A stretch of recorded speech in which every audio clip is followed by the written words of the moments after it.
About face to face with yourself. Who do you see every day in the mirror? So I told you a little bit about my course in the first video, and I'd like to elaborate a bit on that. Is when I actually took the course, Psychosomatic Breakthrough, back in 2000, I'd gone to an introduction evening, and because the course was called The Magic of Body-Mind Communication. And I thought, well, that's really interesting.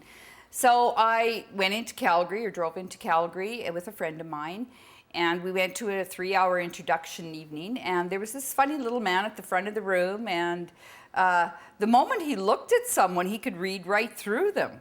And I says, wow, whatever that man can do, I'm gonna learn. And needless to say, I signed up for the whole course that night. And when I took the course, the first day was the art of reading faces. And I thought I was going there to read someone else's face or learn to read other people. And it was all about me. And we all got to learn to read a face in one day. And I went home that night. I was staying with a friend, and I read her face just the way we learned it in the books. And she had a huge emotional release. She said nobody had ever seen her that way. So that was just an opening to who I was, because how we face the world. We're right here looking at people, and we all read people at some level. Probably, at a subconscious level, we're reading what we feel about the next person just by looking at them. But what if you could read them consciously and understand the different parts of the face and what they all mean? So since then, I've read thousands and thousands of faces at expos. We are at the Conscious Life Expo in Los Angeles. I read with the Body, Mind, Soul Expo in Chicago and Milwaukee and New Mexico.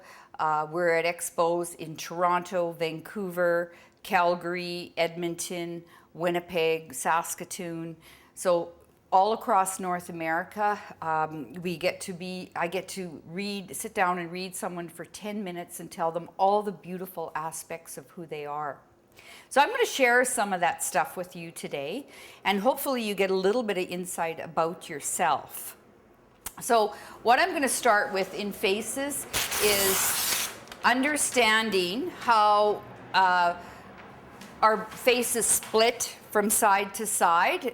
The first day of our classes, we actually do a face split on someone. We take a picture of them and we do a face split. And I'm just going to share with you on the video is someone that we have taken a picture of them. And this is the original picture. And on the computer, we literally cut it in half. And we put two right sides of her face. We flip and mirror it, and we put two right sides together. And then we put two left sides, do the same on the other side, and see who that person is. And if you can see this right here, this masculine yang energy, the doing side, I got to do it all, I'm a doer. And this one's very angry. And this one on the left side, which is her feminine side of her face, or the feminine energy, which crosses over into right brain function. This one crosses over into left brain function, or the analytical side. This is the creative side. Her feminine yin energy is terrified. And after the course, this is the same woman. We do that once again. The last day of the class, we take another picture of the person, cut it in half, put her two right sides together and her two left sides. So this one became that one and this one became that one. And people say, well, how do you do it? Take 20 years off someone. It's because she fell in love with herself. She realized how much she was driving herself, how much self-criticism she had, and she started to work with that beautiful aspect of who we are, who she was, and just started to expand, and her whole face relaxed. She became more loving and more understanding that this is not a weakness or part of herself. It's vulnerable, but that is the feminine aspect of who we are, the more loving, compassionate, caring side, or the more action doing side. And these two kind of got married again, fell in love. So this is what happens, and I've got thousands and thousands of these pictures from our classes, and I usually put up quite a few of them. This is the same woman here again. This woman split in half. This is her masculine side, this is her feminine side. And what happened to this young lady, Lisa, she's now one of our teachers. She actually, something happened when she was young and her aunt told her she couldn't sing. So she quit singing. And it was what she loved to do the most, but it held back inside of her. And after the class, this is the same woman, here again, Lisa, after our classes, split in half again, and the beauty and the essence, what we do look at is the eyes and the lips, how much the eyes start to open, and the mouth, the creative side, starts to express within herself. And now she, just a few months ago, I was at a concert, and she was singing opera, a cappella opera, to 500 people singing Silent Night. And her gift of her expression of her song that was living inside of her that she had suppressed is now being expressed. So this is where we see massive differences in people's lives. So I'm hoping to share with you today just a little bit of that information so you can understand who you are. So what we do in our class, first of all, and I'll just go through a little bit of understanding about the left and right side of the face. So if we take our face like so, and I'll just draw the eyebrows and some eyes. I love flip chart art because I took a class in this one time. If I'm going to do flip charts, I better learn how to draw. So anyways, overall, the face itself is how we see ourselves in the mirror. And what we do is cut the face right in half. And the right side of the face and the left side of the face, this is her yang energy, or her doing side. It's the analytical mind, or the left brain function.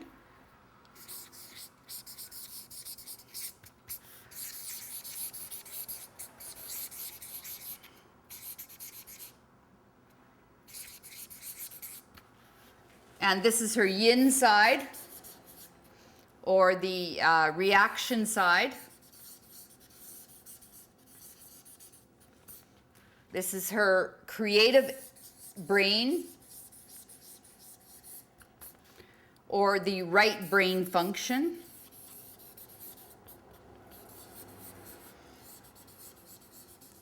So it crosses over. If you actually take your hand and run it on hold your right side of your face and say, this is my action side, it's my masculine, doing, aggressive side, or I take action in things, or this is my left side, this is the yin energy, this is how I react to life, and this is my emotional side. I should write that on here. This is your emotional side of the brain, how we process things emotionally, and this is our mental side. So if you take your right side of your face crossing over into left brain function, my analytical side, and left side of the face crossing over into right brain function, this is your creative side.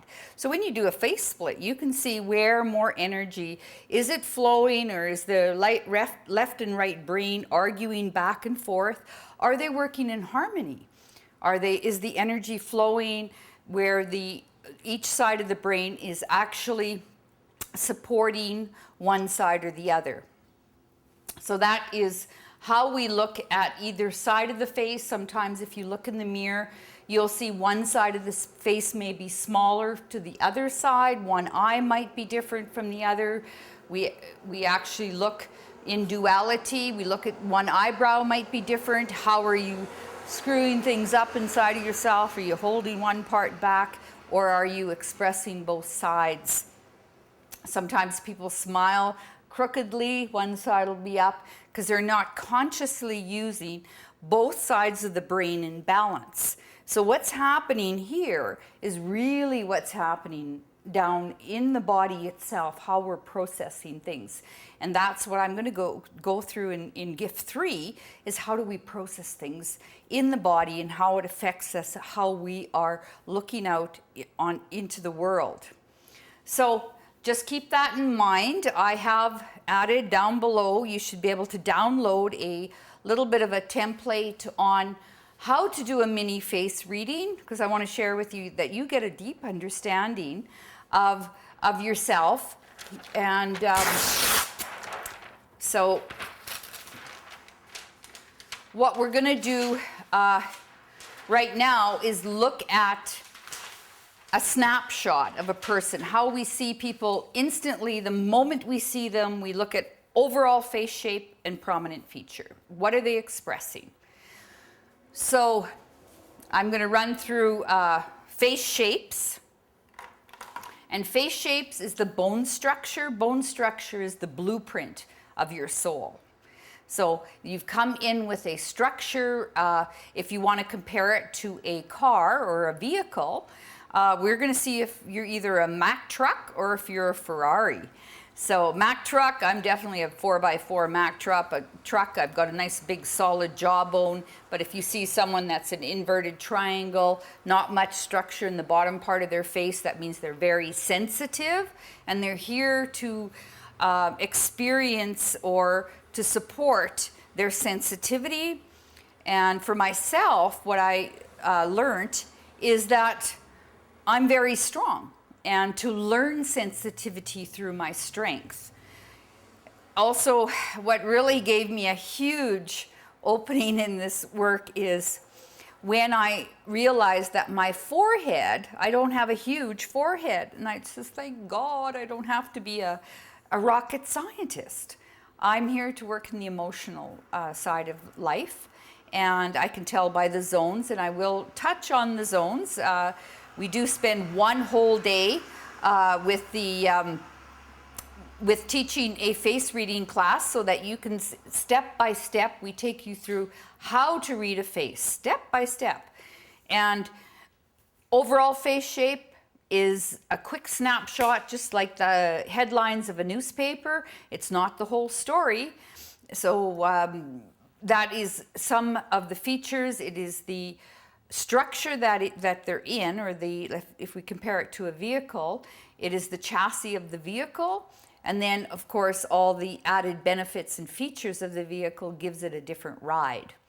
So overall face shapes,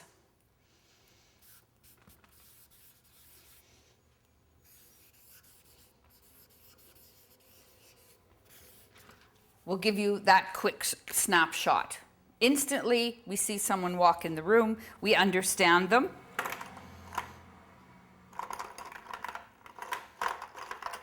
So the first face shape that we're going to look at, and usually you can tell, the body will correspond what's happening in the face.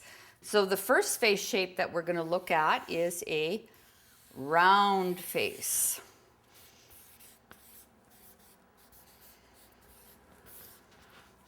Now a round face, and I'm just going to put all the different features on it. So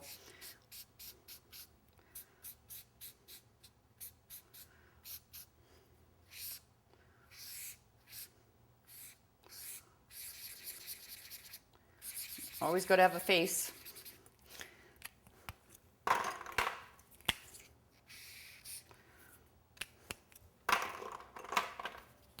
And actually, when I draw a face, I'm actually drawing their characteristics right off the bat. So the first one being round, and structure equals performance. So what are you built for? And that's how you perform, and it's how you do you.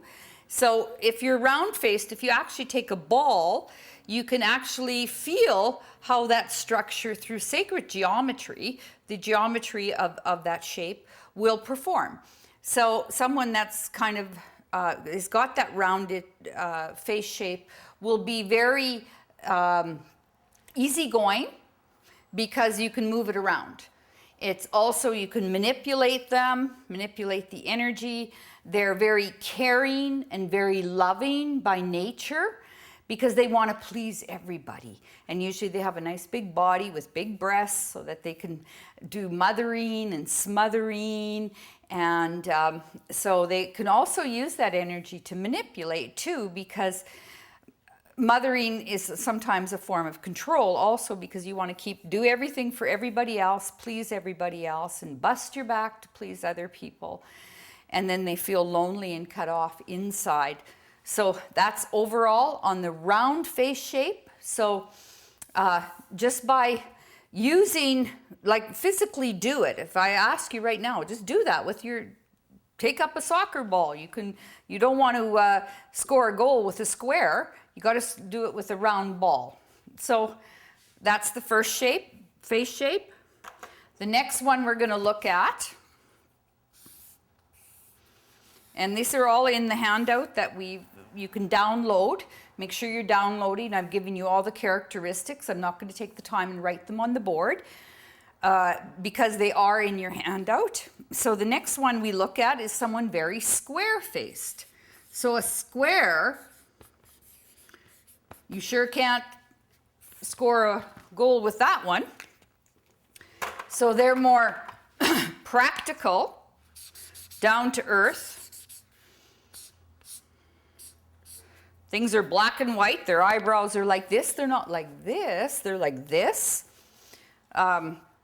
Maybe smaller eyes because they're not as vulnerable and all loving and caring from the heart. They're more like, let's get on with the job. And usually their lips are quite tight because they're not necessarily expressing what's in their heart. So they're doers rather than thinkers. They like to get their hands in the earth, and why do we have to think about all these things? Why don't we just do it? So these are two face shapes. And what I'm going to add to these now is the zones of the face, so you understand zones. And where we cut our zones, just going to use the red, is right above the eyebrow. If you actually take the brow of the bone structure of your face and take it up to the top of the hairline, this is your mental zone of the face. So high, when someone's got a very high mental zone, they have a very high intellect. But then when we look at hairlines, how broad-minded are they, or are they narrow-minded by the hairline coming in? And underneath the nose here, just if you take the next zone of the face, take it from the brow bone to the bottom of the nose and run across through here. This is your emotional zone of the face.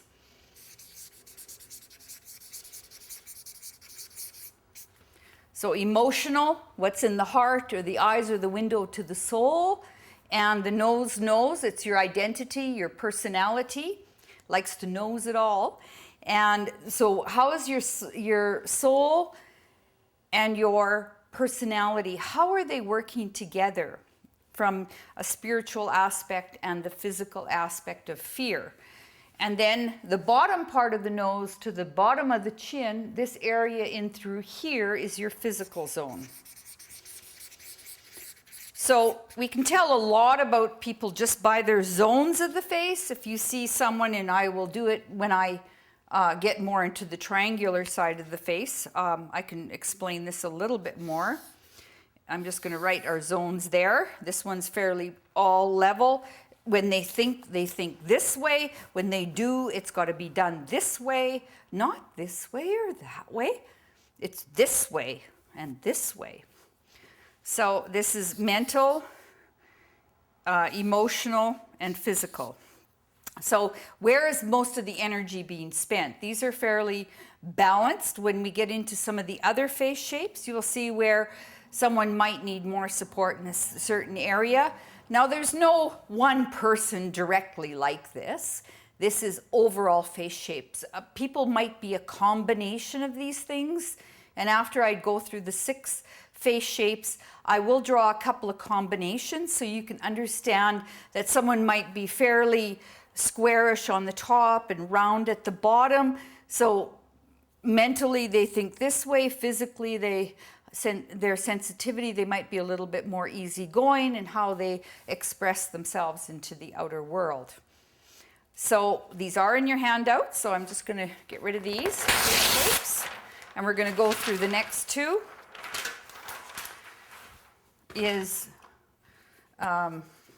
Next one we'll look at is a rectangular face shape.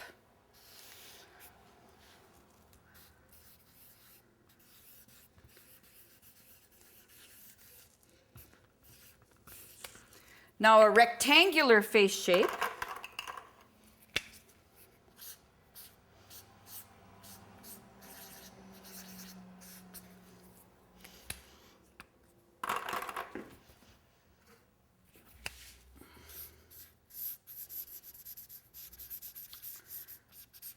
when I put the zones in here, you can see they're fairly balanced. A lot going on in the penthouse suite, lots in the mental zone. Thinkers, very much a thinker. Emotionally, they're fairly balanced, and physically, they're very strong in through the bottom part of the face, the physical realm. That would be someone, what we call a humanitarian. They have very high ideals, and so they're higher than they are wide, the way they express them out into the physical. They like to stick up for the underdog. And they have a lot of bone structure to stand up for those high ideals because it's a foundation. It's like the high rise of a building. If you look into a lot of the downtown buildings that are owned by banks and insurance companies, they can see the bigger picture. They know what's good for us, or they think they do. But these are very high ideals and like to stand up for those high ideals. The next one we're going to look at is this, almost the same thing, except it's oval. And an oval one, it just means that it's rounded in the way they think and a little bit more rounded in the way they interact with the outer world. This is what we call a feminine face. Usually big eyes, big heart, very caring.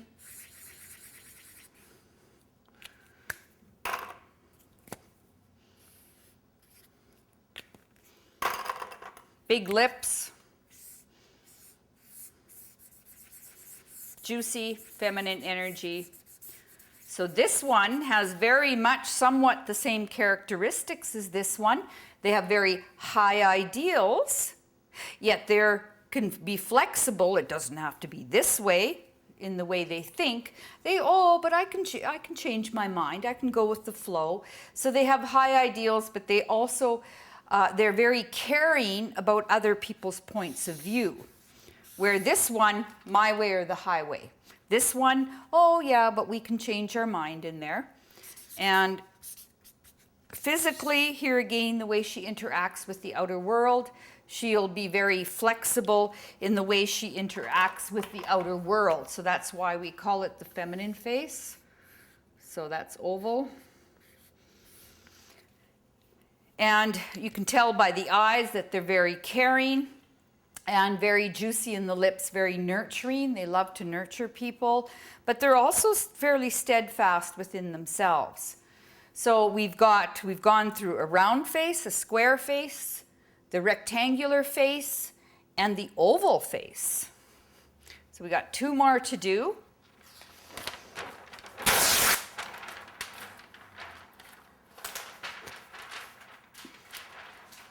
The next one we're going to look at is what we call, and like I say, I'm just doing very strong geometrical figures. This is the inverted triangle.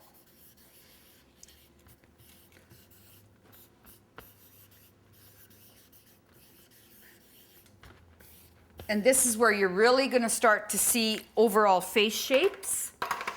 And the zones, what a difference it makes in the zone.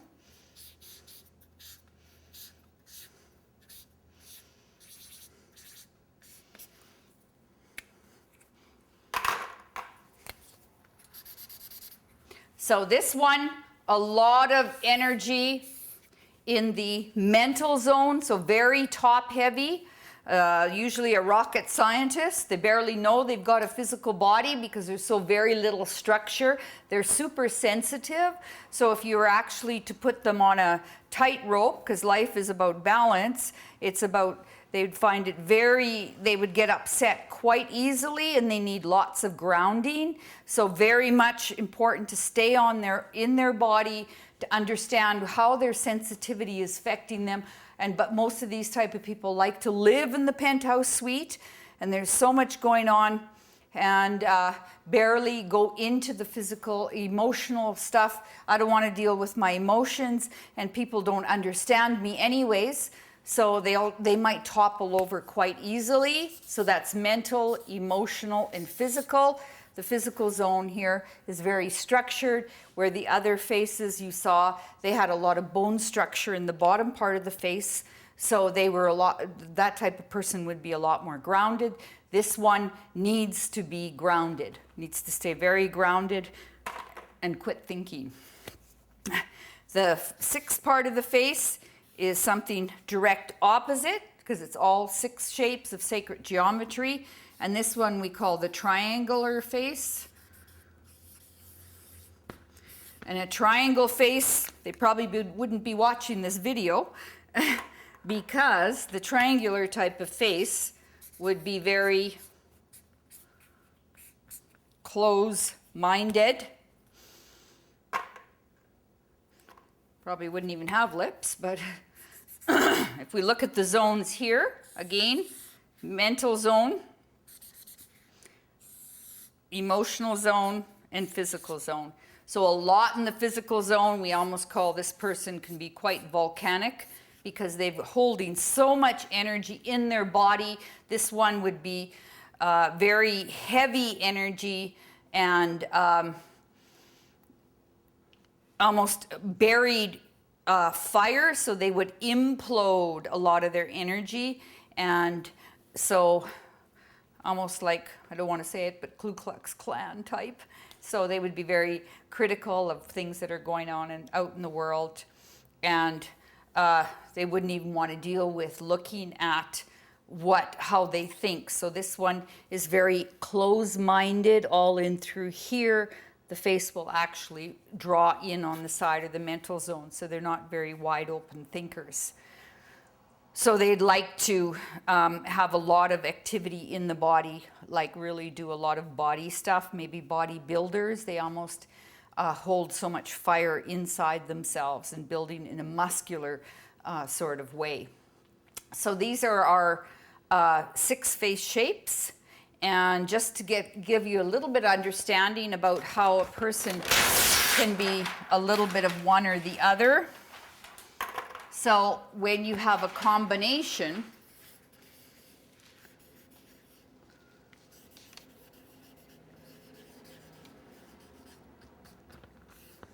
you might have someone that's quite square on top and maybe rounded at the bottom.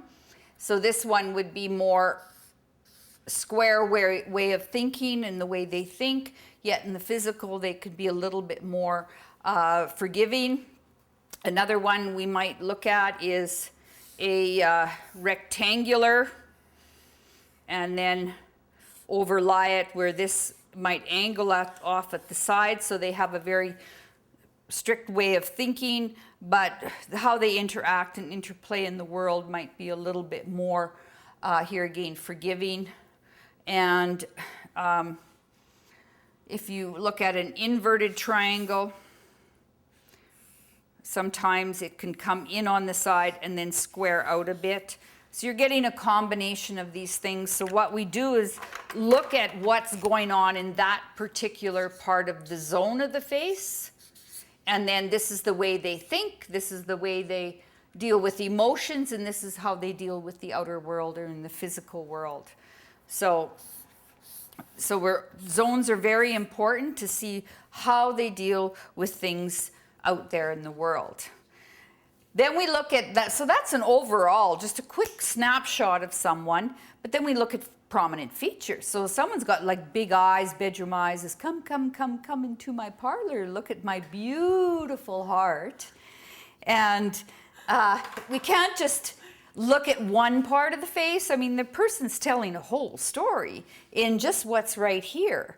And eyebrows, you know, the eyebrows are the throat energy center. It's how we express when we say lift your eyebrows, is like bright idea. We don't say bright idea, you say bright idea. And it lifts the energy or consciousness out of the body and gets it to flow up into how the mental zone can now deal with what the feelings are in the body. And my biggest thing, and I've changed many people's lives, is hair. Hair is so important. It's how we frame when we look at someone's hairline. It's how do they frame out the way they think. So these hair can be like antennas. It's like a curtain. And when we wear our hair in one way or the other, if you see a face split, this one definitely, she wore it over the right side of her face. So that's the way she was thinking, almost like the triangular type of face. So this part of her mental zone was blocked, somewhat blocked. Hair is like antennas, so it picks up energy, and it is our curtains. So if a lot of hair in the mental zone will block or put blinders on how we see, or how our peripheral vision is, and how we see the bigger picture. So our body says a lot of things. So if we say, oh gosh, you know, I ask people, do you want clarity in your life? And they say, yeah, we want clarity in my life. And I says, oh, well, how do you say, oh, I want clarity in my life?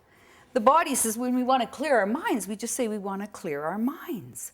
So take the hair off, get rid of, you women out there, get rid of those bangs. Show the world all of who you are. Show them your strong forehead. Men might be threatened by that big forehead because now you got mind against mind. And I use an example very clearly with someone like Hillary Clinton. When she ran for governor many years ago in New York, she walked on the stage and her bangs were gone, and you saw a very powerful woman step on stage. So don't be afraid to show all of you. It's like putting hair on the mental zone of the face is like putting a lamp on your a lampshade on your light. So express all of who you are. Another thing we get rid of a lot, and I wax my own out. Remember I said I was from a Mennonite background, and I don't want to think like them. I want my own way of thinking, and if the hair is coming in the temple zone, I simply take wax, get rid of it. I wax out this whole part of the zone of the face, and it broadens my perspective. And I wax thousands of people in our classes and it makes such a difference to express more of who they are. So more about the faces. I do, of course, we teach a one-day face reading class. By the end of the day, you can read a face, and you use it in all areas of your life. Now every time I go into a grocery store or a waitress, and I actually make a comment on their prominent feature, and like, wow, how did you understand me so well? And also I understood my brothers and sisters at a much deeper level, and you can use it in business. We have hundreds of people come through our classes. They can read the person the moment they walk in to the boardroom and or into a sales meeting, and they immediately understand that person wants lots of detail, this one wants no detail. So if the forehead's sloping back, the person wants, it's like, don't give me all that detail. They're quick to make decisions. Take someone like myself, I've got a straight up and down forehead, tells me I've got a very high imagination. I mean, I have a huge imagination. But I have to be careful that I'm not living in the future. So someone with a high imagination, they're always what if, what if, what if. And then you've got the dome, the three types foreheads is the dome in through here tells me that person's got a lot of long-term memory recall. So when they process things or talk to people, they're doing everything through the past. And then the first one I talked about, that sloping back forehead, that person that doesn't like details, They live in the present moment because they're right in the observation lobe of the brain. So we've got observation, memory, and imagination. And which one's more prominent? You put those three together in a team of people, you've got a dynamic team because they come from three different perspectives. But what if you understand it? Why your husband doesn't like to go shopping with you when you got a straight up and down forehead and his is sloping back? Is like, why can't you just buy it? So it tells me someone with that sloping back forehead, they want a blue shirt. They walk into the store. Oh, there it is. Buy it. Me, are you kidding? Oh, I can think of 12 more stores I might find it in the future. It's out there. And someone with this memory lobe, they're thinking of how many places they saw it 2 weeks ago and how much it costs. I wouldn't even remember where I'd ever seen something, but I would see it in the future. So using all these different aspects of how we process things, how we are where our mind is at and how we use our mind is very powerful to understand yourself and understand people around you.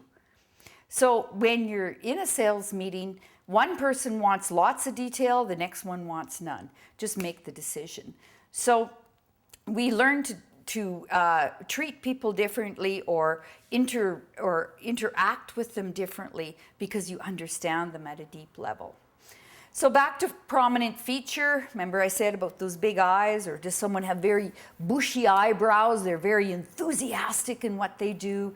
Or does someone have a nice big long nose? And which way is it pointing? Is it way up there and high ideals, or we call a ski jump nose and they say, whoopee, I just want to have fun? And or is the nose pointing down and say, hey, you got good stuff down here? So it's pointing to that upper lip, which is your sexual and sensual energy. So we look at all the energy centers of the face. The mouth is your creative center. It actually corresponds with your genital area. That's why when you kiss someone, the juices start to flow and get juicy. It's how we taste life. And then, of course, the bone structure at the bottom. So there's so much to the face and all the different types of eyebrows, the different types of noses, and how to put it all together so the moment you see someone, you understand them. But it's not about reading other people. It teaches you actually compassion. Where has that person been hurt? What part is holding back? Sometimes, mostly what I see is the right eye is often very slanted. So we look at the angle of how they're seeing the world, and a slanted eye would be like Spock with looking down your nose, no time for emotions on planet Vulcan. So those people can be very critical, but they're very critical on themselves. And it's about that inner world. And that little girl inside or little boy inside has always tried their best. They've learned it. They've grown up with criticism. So when it teaches you compassion, you understand that that person has been hurt. And it opens your heart to seeing people so differently. And we teach people to look people in the eyes when they're talking to them. So important is to look people in the eyes and talk to them, not at them. And this is when you're presenting yourself in life, whether you're a housewife to sitting in a boardroom, there's an inner child, everyone just wants to be loved and accepted for exactly who they are. So if you want to understand more about face reading, I do have a 6-set CD series on the full face reading class. If you cannot make it into one of my classes, I do have the offer on this page where you can actually go and buy a 6-set CD series, which is 6 hours about face reading, which a downloadable manual with it. And for this special only, we sell these at $225. And for this bonus offer, we're actually offering it to you for $197. So if face reading, if that interests you, it is the most powerful thing you will ever do. First of all, of seeing yourself in the mirror and how you see others. So thank you, and we'll see you on the next gift. And the next gift we've got to you is your body is your business. And here we get down to business, what's happening here, and how it reflects the face and the hands and the feet. So we take everything part by part, and then we bring it all together so that we activate your flesh and your body so you can express your light with self-confidence, self-esteem, self-worth, and self-respect, and most of all, self-love. Thank you.